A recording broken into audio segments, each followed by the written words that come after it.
Ya, kembali lagi bersama gue Jimiu. Di hari kedua gue melakukan isolasi mandiri. Jadi gue nggak tahu video ini sekali lagi akan tayang atau tidak dan kapan akan tayang gue juga tidak tahu. Tapi video ini memang gue buat untuk mengisi hari-hari gue selama gue melakukan isolasi mandiri. Dan ini adalah 24 jam pertama gue ada di tempat ini. Tapi hari ini adalah hari Rabu jam 13.45. Video episode pertama juga gue buat di hari Selasa, kurang lebih di jam yang kurang lebih sama juga. Kalau dihitung-hitung sebetulnya gue mungkin mulai merasakan gejala udah 2 kali 24 jam ya. Jadi 2 kali 24 jam, tapi baru 1 kali 24 jam gue ada di tempat ini. Kalau ditanya perasaannya gimana, asli. Gue jadi mellow. Gue jadi mudah sekali menangis. Baca surat begini doang dari anak gue mudah nangis. Ya, tapi gue cuma bisa ceritain bahwa di hari Selasa, jadi gue ngerasain gejala kan di episode pertama gue udah jelasin bahwa di hari pertama gue merasakan gejala itu di hari Senin sekitar jam 3, jam 4 sore gue baru merasakan gejala. Dan kemarin gue bikin video pertama itu di hari Selasa di jam yang kurang lebih 13.30 jam 14.00. Gue menceritakan kondisi gue dan sekarang gue di hari Rabu 16 Juni 13.46 gue ceritakan kondisi gue dari kemarin semalam sampai akhirnya hari ini, saat ini juga, detik ini. Jadi kemarin malam gue tidak demam, hareeng kalau orang Sunda bilang. Panas badan gue sampai mencapai angka tidak pernah tembus dari 38 derajat. Sekitar 37,8 itu kalau pakai thermal gun di kening, kalau dijepit di ketiak itu paling 37,1, 37,3 mentok. Tapi umumnya di bawah 37,5 kalau di kening dan 36,8 kalau di ketiak, 8,7 ya. Kemarin gue masih mengkonsumsi paracetamol sampai kemarin malam karena gue pikir gue masih ada areengnya, masih ada hangat-hangatnya. Keluhan kemarin malam, tidur gue enak tidur tapi tidak bisa dikatakan tidur enak banget karena gue bangun setiap 2 jam sekali ya. 2 jam sekali gue bangun, tapi bangun, oh jam berapa ini? Oh baru jam sekian gue bisa tidur lagi langsung. Jam berapa ini? Sekian-sekian gue bisa tidur lagi langsung. Oke. Setelah itu tidak ada yang aneh sebetulnya. Pagi ini gue terbangun dengan suara yang bisa didengar sedikit lebih bindeng dibandingkan biasanya. Jadi pangkal hidung ini tuh sakit seperti kalau terlalu banyak buang ingus ya. Ini kayak yang luka gitu, sakit, dan di pangkal leher sini tuh kayak yang tebel gitu. Tidak ada bersin, tidak ada batuk. Kalau teman-teman seperti kemarin di episode 1 juga perasaan gue udah ngomong deh.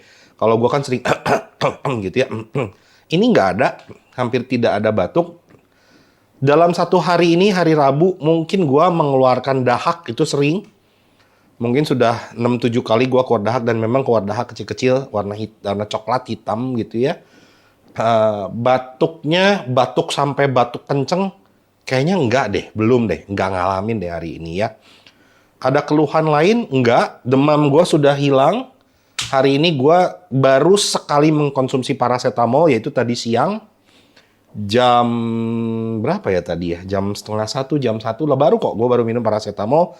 Itu pun bukan karena gue demam, tapi gue pikir untuk berjaga-jaga saja karena baru pagi ini gue tidak merasakan demam. Ya, baru pagi ini sekarang yang nggak demam. Takutnya nanti sorean atau malaman takut demam lagi, gue jaga-jaga jadi gue minum 1 lagi. Oke? Nah, ada keluhan lain? Rasanya tidak. Oh ya, tadi pagi gue sudah menerima hasil PCR gue. Ya, dinyatakan positif. Suratnya mana ya? PCR. Oh ini. Nah, kelihatan nggak ya?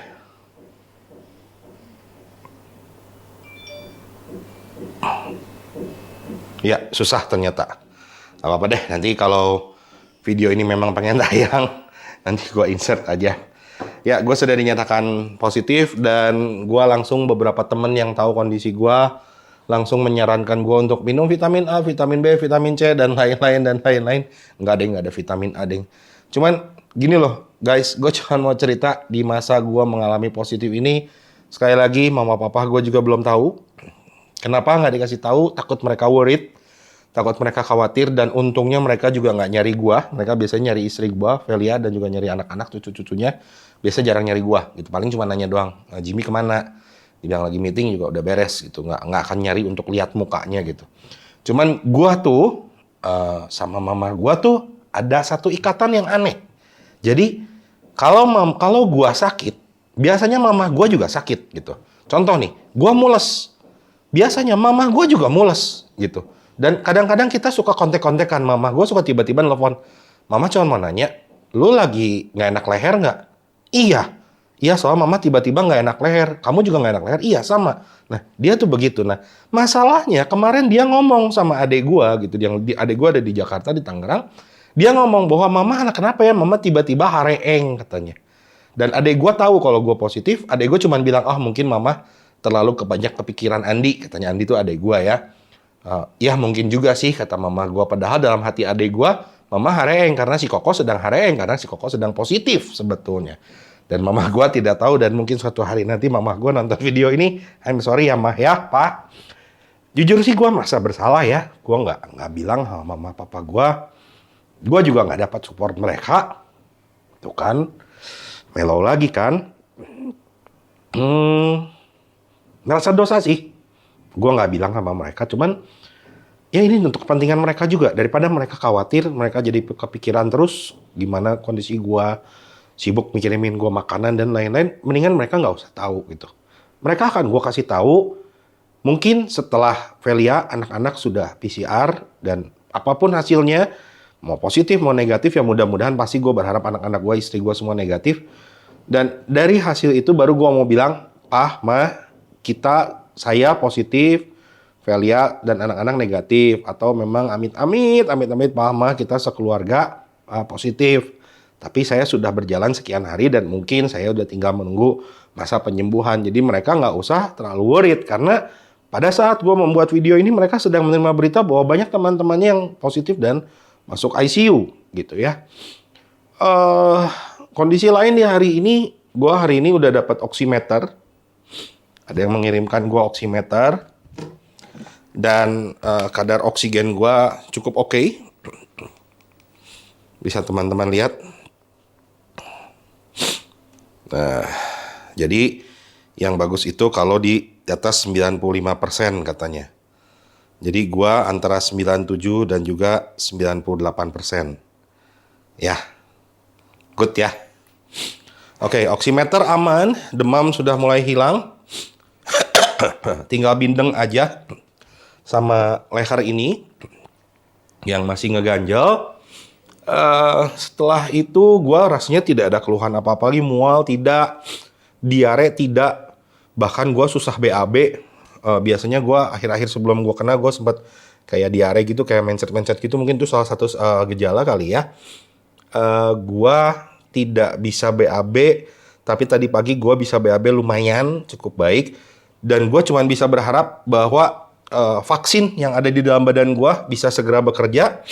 Aduh maaf, mellow. Maaf ya. Vaksin yang ada di dalam badan gue bisa segera bekerja, jadi gue tidak usah isoman berlama-lama gitu ya. Apa ya?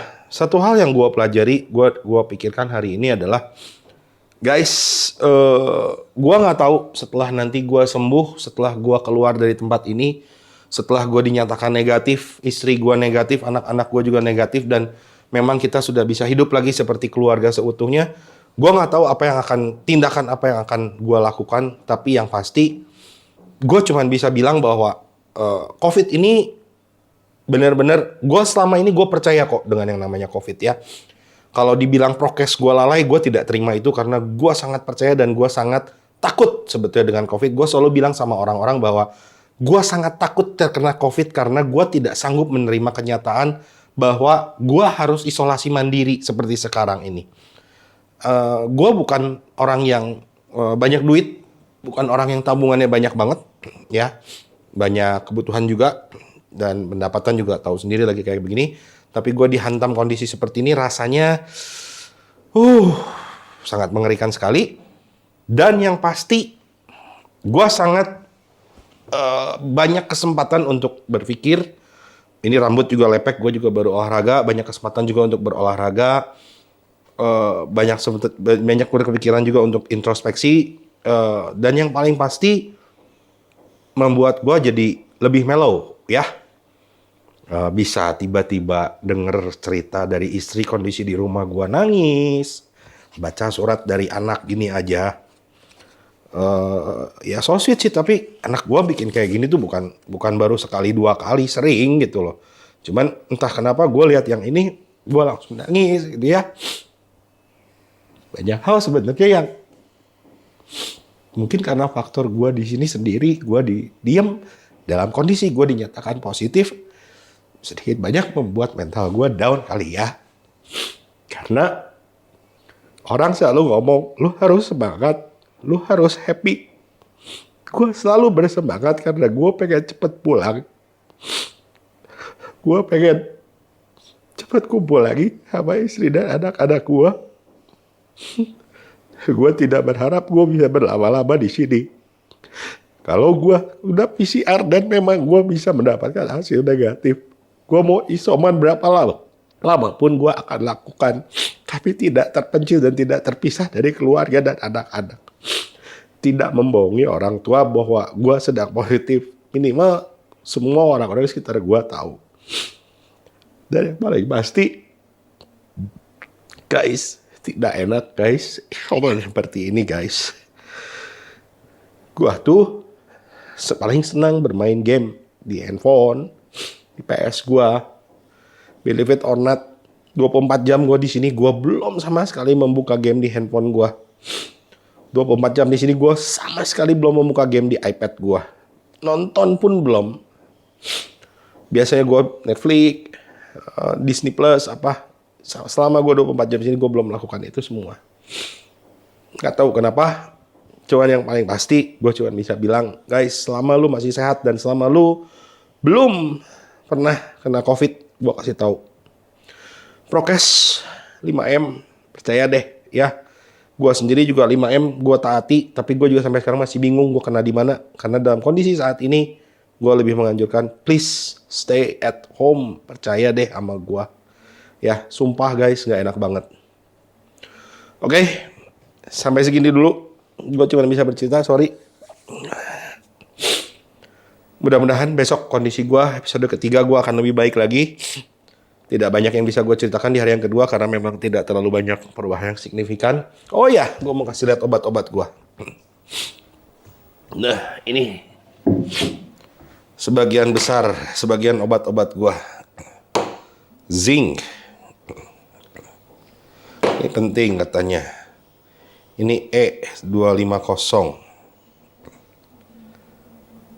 Ini kok E-nya 250 ya? Perasaan tadi dibilangnya E-nya 500 deh. Terus ini ada vitamin D3 5.000. Ini vitamin C 500 gram. Harus minumnya 1.000. Jadi minum 2 gua. Nih barang yang ini. Terus ini ada obat. Sebenarnya ini obat buat radang tenggorokan. Nih. Obat Cina yang heboh itu ya. Lianhua Qingwen. Dah. Minyak kelapa. Virgin coconut oil. Udah deh. Itu. Sama ada, oh ya, ada paracetamol. Di mana ya paracetamol? Iya, paracetamolnya. Oh, ini dia. Paracetamol, ya. Oke, sekian dulu. Thank you buat yang udah support. Kita akan ketemu besok. Mudah-mudahan kondisi gue bisa lebih baik lagi ya. Sampai kalian bisa menonton video gue yang memberikan kabar gembira. Oke? Doain terus ya.